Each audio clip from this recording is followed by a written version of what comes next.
My recent blood work has shown me there's something I need to change.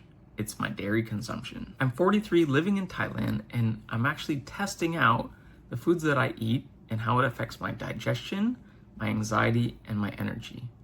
The carnivore diet works, but it hasn't fixed everything. Today, I'm going to share with you 5 points about how dairy has affected me. First, my markers weren't great. My blood work has shown me that my triglycerides are over 150 and my HDL is around 40. Second, my diet looks clean. I eat mostly meat and low carb. Third, dairy is everywhere. I start to realize that in the morning, I'll have my coffee with heavy whipping cream, and in the afternoon, I'll have a latte, especially when I'm tutoring students at the coffee shop.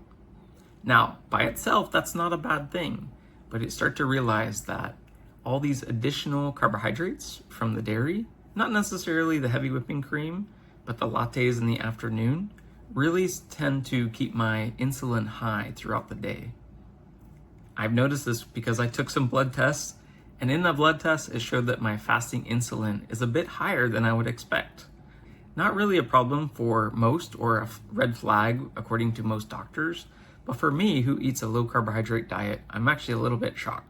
And fifth, as I've started to reduce my dairy consumption, some of these foods that I've been eating don't taste as good. For example, coffee. If I don't add dairy to my coffee, it's not really that enjoyable and makes me think, do I really need it or do I really like coffee?